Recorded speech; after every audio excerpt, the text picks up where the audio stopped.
Welcome friends to another r/ProRevenge video. Today we've got revenge against a blackmailer. But first, a story from Santa's other brother. Gaslighter hides my work, then his work disappears permanently. I worked with a guy in a machine shop who would occasionally hide my workpiece. If I stepped away from my bench, my work might be gone when I came back. When questioned, his reply was, "I don't know, what did you do with it?" After the first time, I would just wait for it to come back, trying not to give him the satisfaction of reacting. After the third time, I decided he needed payback. He liked to go out on business, could be an hour or three, so I waited for him to go out and leave a workpiece on his bench. My patience was rewarded. He goes out, I make his workpiece disappear, never to be seen again. Easy to hide a small piece in one of those giant scrap bins. When he comes back, he's looking all over. "Where's my piece?" I say, "I don't know. What did you do with it?" His work never came back. He had to start over, and he didn't play that game anymore. Would you guys agree that there's a fine line between playing around and just being straight up a jerk? And a big part of it is knowing when to stop trying to be playful. Let me know what you guys think in the comments down below. Our next story is from Elsa Obedient. I found a way to teach her a lesson. There are 3 children in our family. I'm the oldest, and I have a younger sister and a brother. My sister is one of those people who constantly begs for food. Every time my brother or I eat something, she asks us to share it, and it pisses me off terribly. Why? Because when we eat together, she doesn't buy food. I mean, when mom asks at the mall or in a cafe what she'll have, she never orders anything. All because she wants to lose weight. But this doesn't prevent her from eating from our plates later. I try not to share with her, but mom and dad shame me for it every time, and my brother too. It's getting ridiculous. For example, we'll go to the cinema and mom will buy us all popcorn and cola. I tell my sister to get her own, but she replies, "Oh, I don't want any, I'm not that hungry, etc." And then the whole film she'll eat my popcorn, my brother's popcorn, and my parents too. It just pisses me off. But I found a way to teach her a lesson. My sister is fixated on cleanliness. She's just obsessed with it. One day we all drove together and stopped at a drive-in cafe.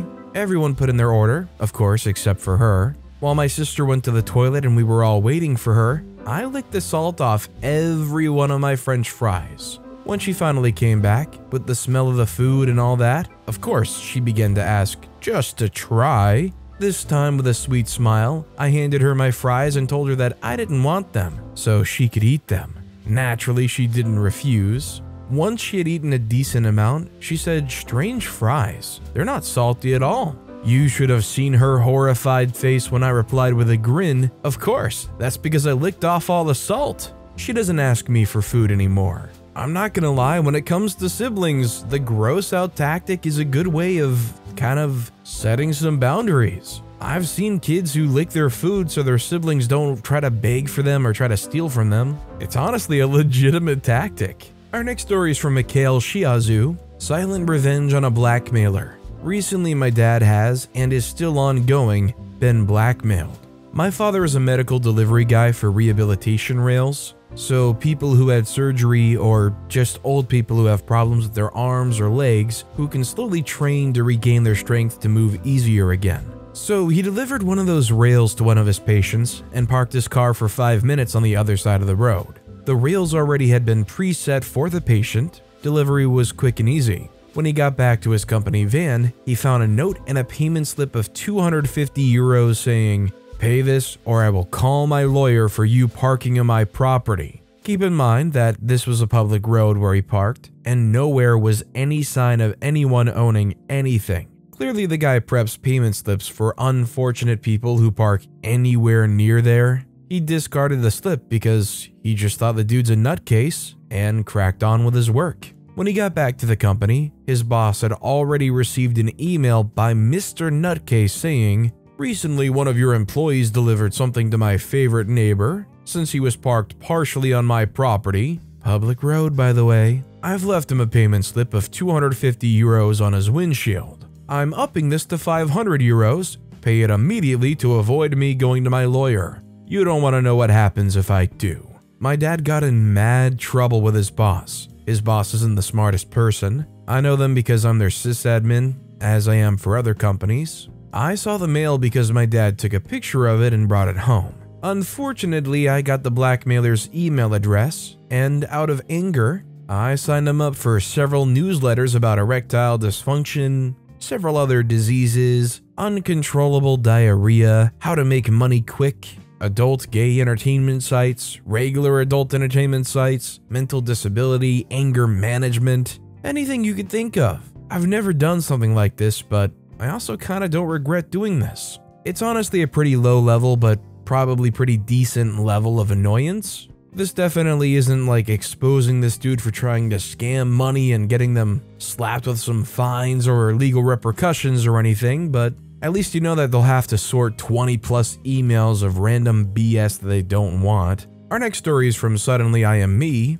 You think I can't park in front of my apartment? Okay, I'll take your favorite parking spot. So me and my boyfriend have been living in a small apartment house for the last 4 years. It's a 3-story house with 12 apartments in it. There's about 14 parking spaces right in front of the house. Neighboring houses also use them, but usually people from the other 2 houses take up no more than the 4 last spaces. A little backstory, we live on the 3rd floor, and right under us lives a family of 3. A wife, a husband, and their teen son. Let's call the woman B because she's been a bit of a witch to us. B likes to yell at her husband a lot about how useless he is. I can hear all of it in our apartment. I don't doubt it though. He's been by our apartment a few times, all of them before 8 a.m., right when I had an opportunity to sleep in, to ask for a little bit of money. We've not talked with him outside of these instances. B, maybe both of them, smokes in their apartment and the smell seeps into our apartment, but I've only seen her smoke in the car while her underage son is sitting right next to her. A week into us living in this apartment, she came up to my boyfriend and told him that all of the people living in the house have designated parking spots. Unofficial, of course, they don't own them, and that the first 4 are taken. We respected this and saw that she takes up the first space, another apartment takes up the 2nd and 3rd, a man that lives next to us parks in the 4th, a mysterious car sometimes takes up the 5th, the car is sometimes there, and sometimes we don't see it for a week, and B's husband's car takes up the 7th, and a few spaces after those are always empty. So we took up the 6th spot.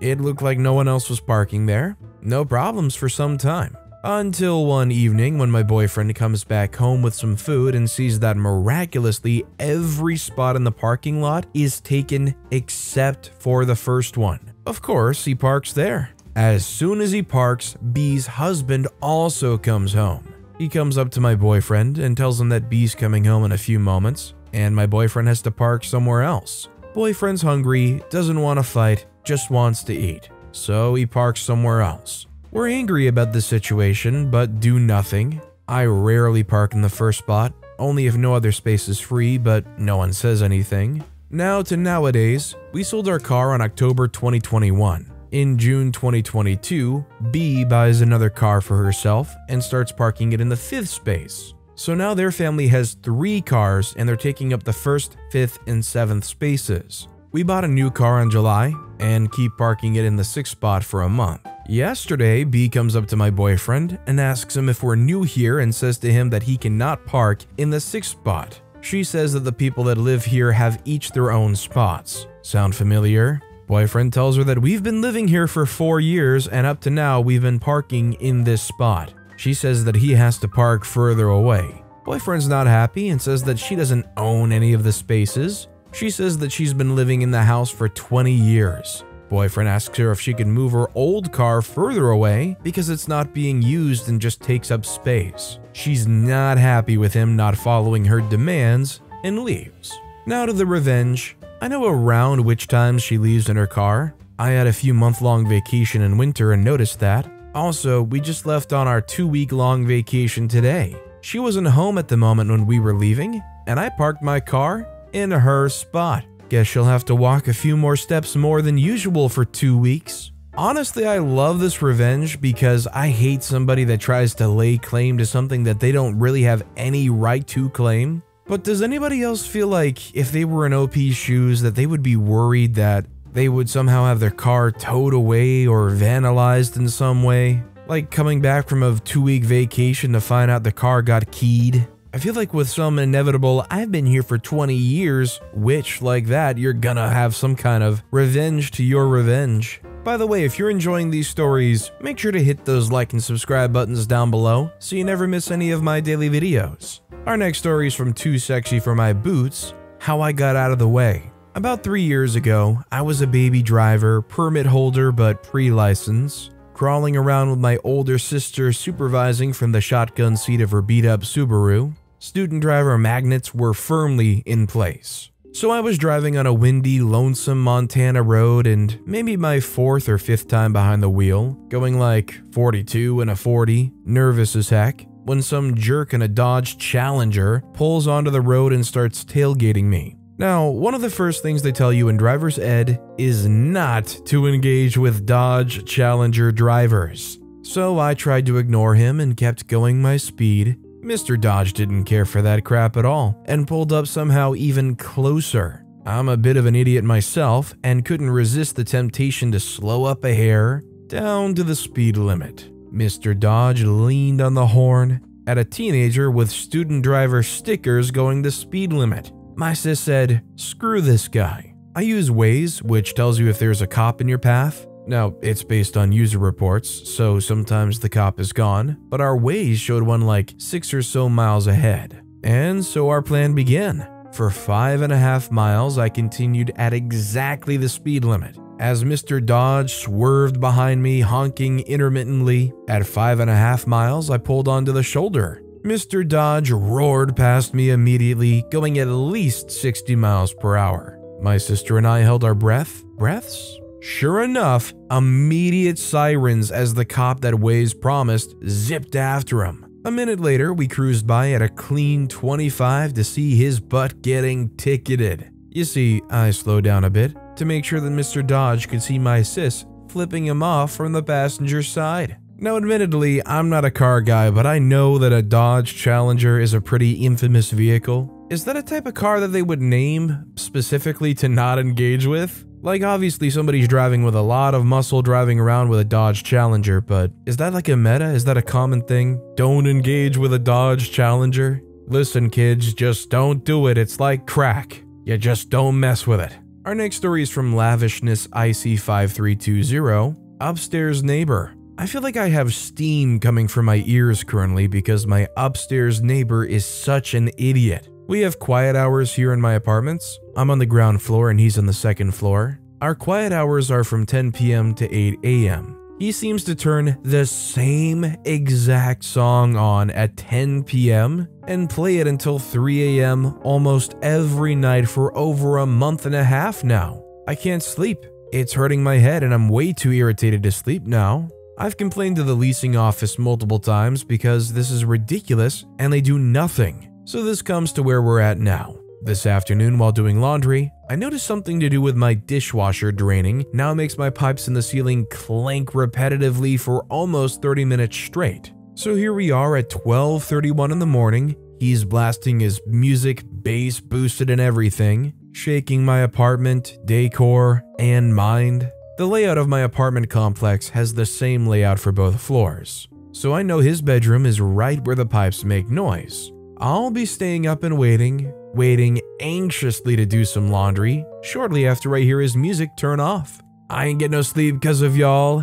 Y'all not gonna get no sleep because of me. Honestly, you know the hilarious thing about this story? How much do you want to bet OP's gonna go wait for them to flick off the lights, crawl in bed, and OP gets those pipes rattling? How much you want to bet that they're gonna call and complain and OP gets struck down right away from the leasing office? I swear, there's gonna be some kind of BS that goes down like that. This next story is from Nowhere Man TK. Customer pulls up behind a rental drop box and demands service. This happened while I was a supervisor for a multimedia retail store. The best way to describe this company, which is no longer in business, is if you combine Barnes & Noble, Best Buy, and Blockbuster Video. As we dealt with movie rentals, we had a drop box in the parking lot for customers to pull up and return their movie rentals. I go out to the drop box to pull in the returned videos, and with my back to the rest of the parking lot as I empty the bin, I hear a woman start yelling, "Sir, come over here and get my videos. Sir, come get my videos."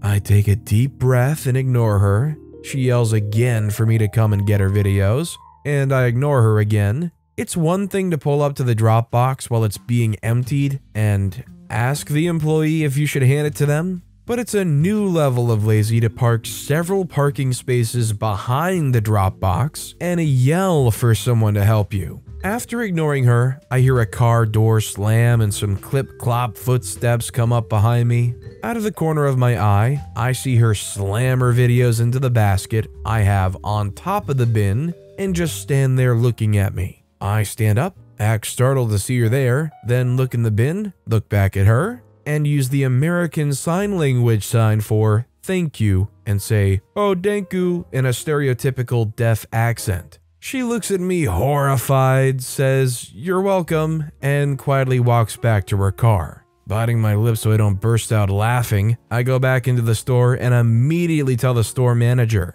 "In case you get a call about your deaf employee, let me tell you what happened." The top comment here says, "What deaf employee? We had one, but he's been dead for 30 years. Some say they still see him haunting the parking lot. In fact, they sometimes still hear their voice echoing in that stereotypical deaf accent." Our next story is from Dancing Elephant 0903. BFF sent the wrong text and ruined her bachelorette party. This happened about 8 years ago, and I'd forgotten about it till another post reminded me of it. Many moons ago, I worked at a local big box store as a department manager. I knew a lot of the people who worked there because it's a small town, so most of us went there to work after graduating high school. A very old friend started working there too, and we instantly clicked again. I'll call her Cher for this post. Cher's fiance worked there too, so we all became pretty close. Take breaks and lunches together and help each other out if needed. I thought we were all good friends.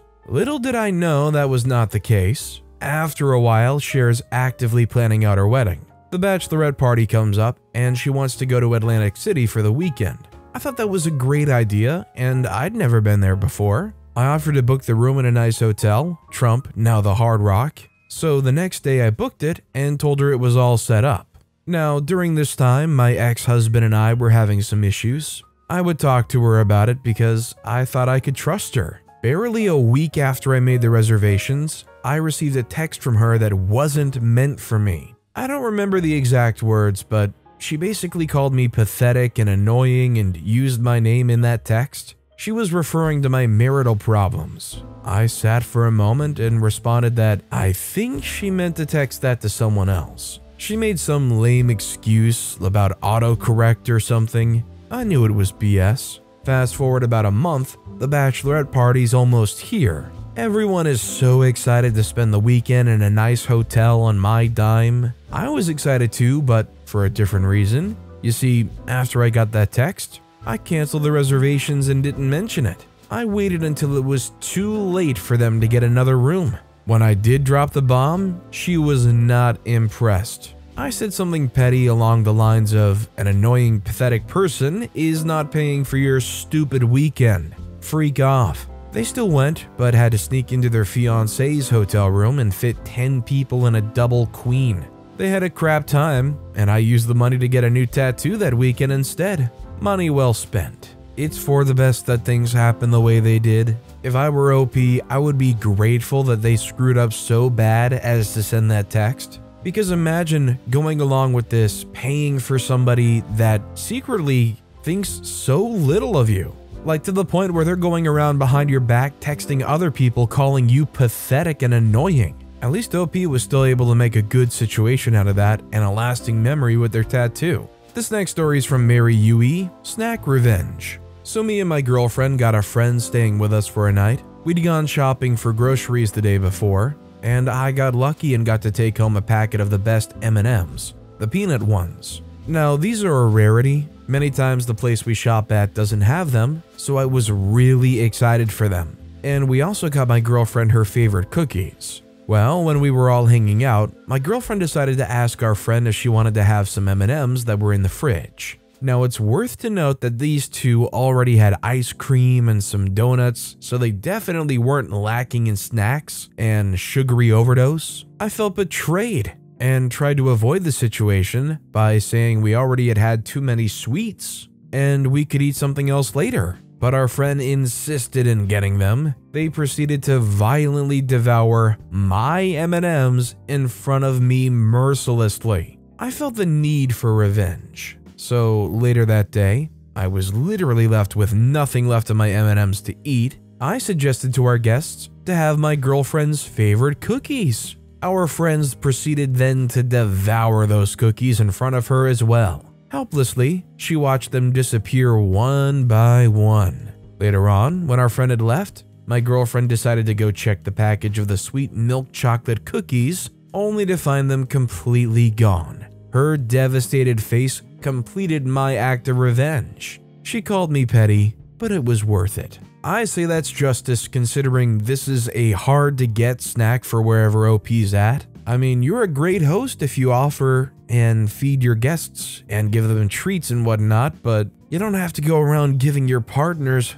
favorite special snack. OP's girlfriend should have done better. This next story is from My Nombreeze. Organization regrets not taking me off their text chain. I got a new phone and a new number several years ago. Within a week, I started to get texts for some sort of catering and/or party organization. I ignored the first text thinking it was a simple wrong number text. By the third or fourth text, I was starting to respond to all, telling them to remove my number. I started off pretty polite with some please and thank yous sprinkled in. Hey, this is a new number for me and I'm not involved in your party stuff. Can you please remove this number from your list? Thanks in advance. The text continued unabated. Like clockwork, I would receive like 4 to 5 texts a week. I copied and pasted my response a couple of times without response. Some of the texts were in Spanish, but most were in English. The texts were plans on setup, how many balloons were needed, work shifts, quinceañeras, etc.